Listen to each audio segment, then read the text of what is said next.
Arizona football unveils its recruiting class. Who are the instant impact contributors and all of the stuff that you need to know about this 2024 class?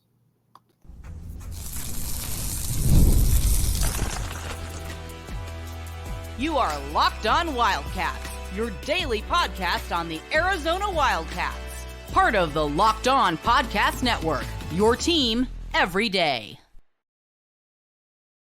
Thanks for keeping it Locked On Wildcats and making this your first listen of the day. I am your host, Mike Luke. All right, we've got a lot to get to this show. We are going to talk about Arizona football's 2024 recruiting class and what you need to know now that Arizona has unveiled everything. By the way, it was some pretty cool stuff the way they unveiled it later on. I didn't really know how much I liked it, but I did like it, and I thought they did a very nice job of it. So we're going to talk about instant impact contributors here and everything you need to know. All right, the first one is Ja'Cory Krosky-Merritt. We've talked about him quite a bit, and it merits even more of a mention. Where this is a dude who is really, really good. He is I think he's got real NFL potential to him, not fake NFL potential to him, and he's a guy who you just watch him and he looks a little bit different. I think he's the most talented running back on the roster. I also expect him to be able to get the majority of the carries. I think by the time we're at midseason, he's probably going to be getting 60% of the carries. And he's just kind of a combination of stuff. I like Quali Conley a great deal, but Quali Conley doesn't have just kind of the explosion that Krosky-Merritt has, the ability to be able to get into the end zone. And again, Quali Conley is very, very good. I'm not saying he's not, but Ja'Cory Krosky-Merritt, I think, is probably going to go for, 700-800 yards, probably 8-9 touchdowns, something like that. I mean, heck, he could even have more yards than that. It wouldn't surprise me in the least. A big time get though for Brent Brennan, and a very, very good job for. A very, very good job for the entire coaching staff being able to get him in there because, like I said, this was a unique recruitment, to put it mildly. I look for him to have a major immediate impact. And then there's some other guys on here as well that we're going to talk about. Kevon Darton, I believe, is going to be an impact player from day one. Defensive tackle out of Syracuse. Wish he was a little bit taller, but again, who cares? It's college. He's about 5'11", 270, was one of the best interior pass rushers in the entire ACC last year, and a guy that graded out incredibly well. He obviously is following Dino Babers here, and Arizona has a big hole at that defensive tackle position. After BBN moves on, you've also lost some other players, your Tyler Manoas, your Tia Saveas, guys like that. You needed to be able to re-up, and you re-upped in a big way. This was a very, very nice get for Arizona, and it wouldn't surprise me at all, especially with the scheme that Akina runs. If Darton is going to be a six sack per game guy, well, he would be really good then. A 6 sack type guy, he's got that type of potential. I do think starting next to him, obviously, I think will be Chuba May.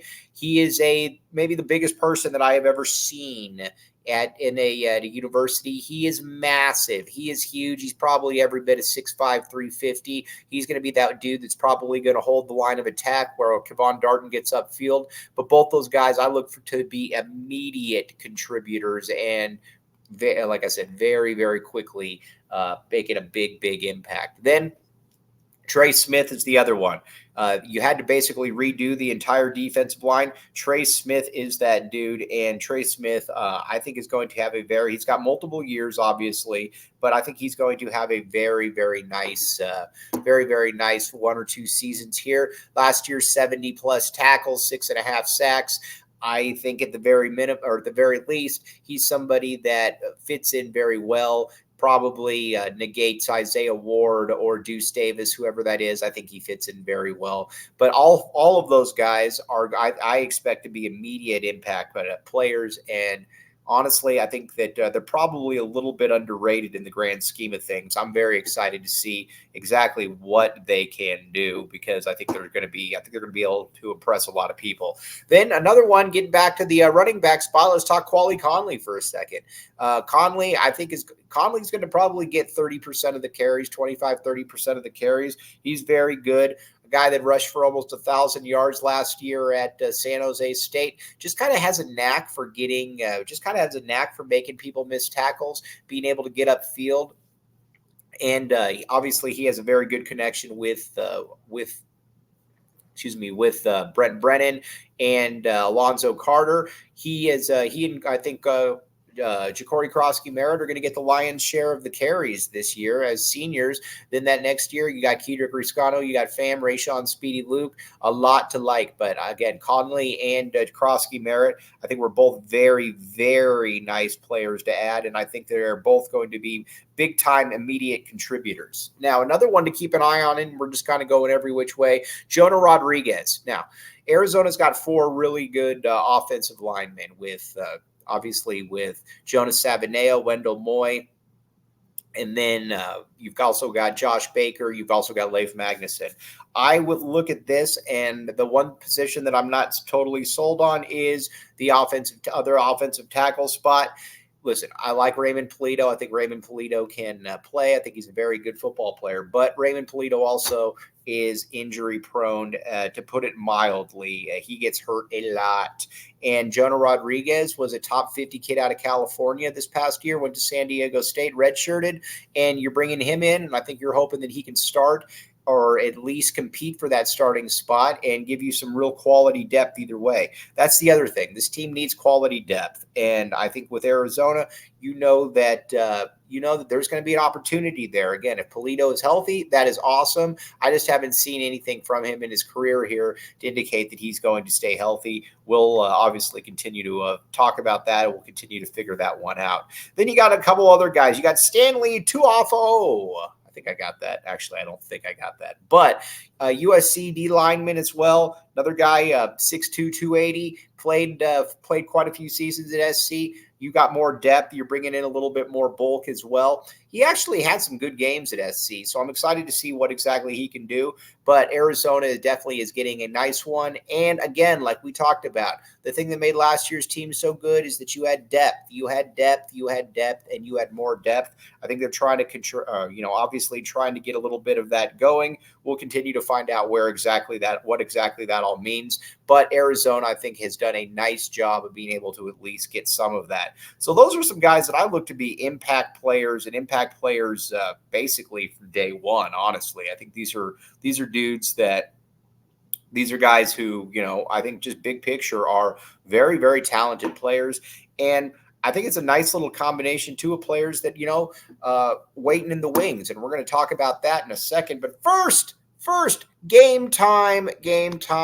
All right, get in on this, everybody. Everybody knows the Arizona football ticket is going to be a hot ticket. Check out Game Time. Like I said, and Game Time, but more importantly, eBay Motors, my friends. eBay Motors. Now, you might say, all right, I wanted to use Game Time to get somewhere, but my car isn't working. Guess what? eBay Motors. Millions of parts for your MVP. Win every time with parts that fit your ride.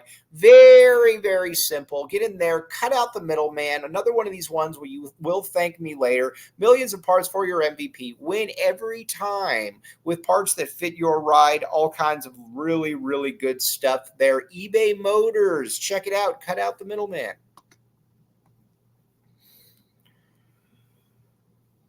Thanks for keeping it locked on Wildcats and making this your first listen of the day. I am your host, Mike Luke. All right, now let's talk the wide receiver position, some of these players that I think you need to know to a certain degree.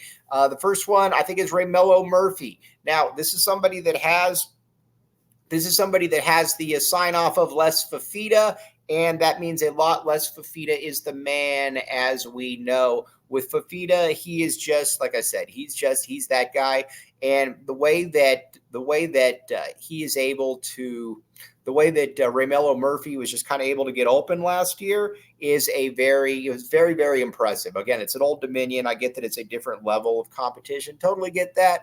I'm not saying, but He also still caught for over 500 yards, 3 or 4 touchdowns. Arizona has an opening in that slot with Kevin Green moving on. So I think you really would hope that he could jump in there. Or if he can't, maybe a Jeremiah Patterson, another kid out of college of San Mateo, where you want him to be able to get in there and one of those guys be able to contribute. And I think one of them will. Those are some, like I said, that's at a position of need as well. Listen, I think T-Mac, Malachi Riley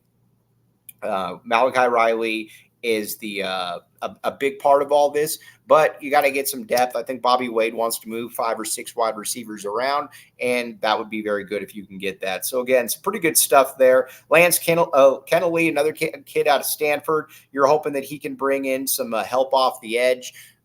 You're still really, really weak there. You're still really, really weak there.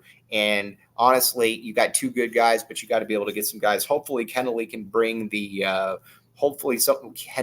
some of that to it. And if he does, then that'd be a great thing. This is still a position, though, where I think you need to continue to get better because, again, you got Tai Uiagalelei. You've also got, obviously, Trey Smith is your starters, but I think you need to be able to get a little bit more as well. And again, maybe a Chase Kennedy can help out there. I'm just kind of spitballing. Another name that I think we need to talk about for a second is Bear Anderson, defensive tackle out of Memphis. I don't think he's going to start this year, but I wouldn't surprise me at all if he starts the following year. He played a lot at Memphis this past season as a true freshman, made some true freshman All-American teams. He's another one that's got some nice ability to him. And then some of the other guys, you're hoping that somebody like Demetrius Freeney can make an impact, that he can step in and be that number 2 cornerback, because that number 2 cornerback spot is still wide open, and Arizona would love nothing more than to be able to add somebody in there that could basically alleviate some of those concerns. We'll find out if that person is on the roster or not, but that number 2 spot, you've got to be able to really have something. And Arizona right now, I don't think you feel great about where everything is. So we will see that. Maybe a Marquise Groves Killebrew could be somebody there. He, again, offer from Georgia, Louisville. He's been around, but again, we will find that one out. Now we're going to talk about some of the long-term guys here in just a second.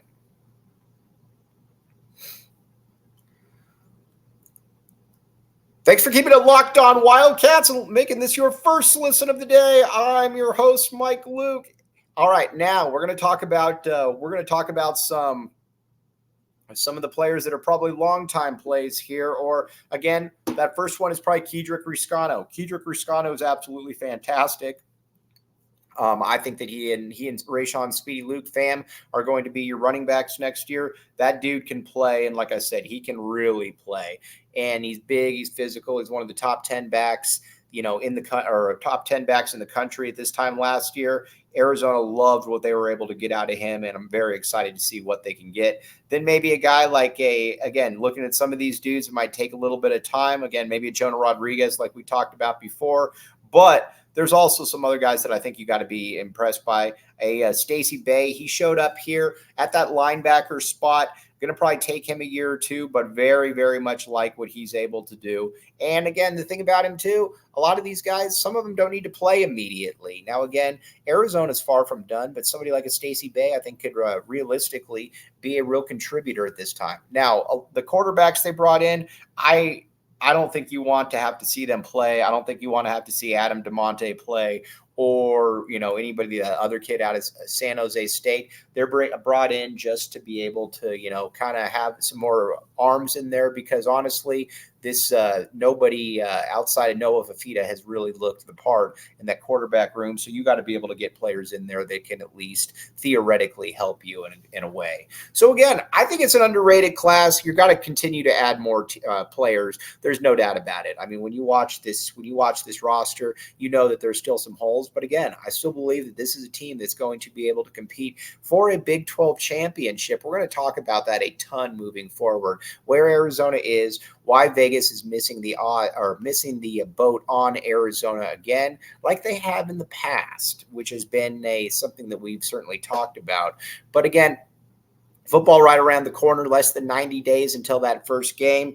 And then you got some really nice games. You got a Kansas State. It's not going to be a conference game, but it's going to be a game where I think it's going to be able to show people very quickly where Arizona is in the grand scheme of things and where, these other schools are. So we will find that out. But again, very, very much appreciate you all making Locked On Wildcats your first listen of the day. Again, we are football, basketball mode and everything, maybe a little bit of baseball mixed in. But again, never been a better time to back the A. Have a great rest of your day, and we will be back with you. Thanks for making Locked On Wildcats your first listen of the day.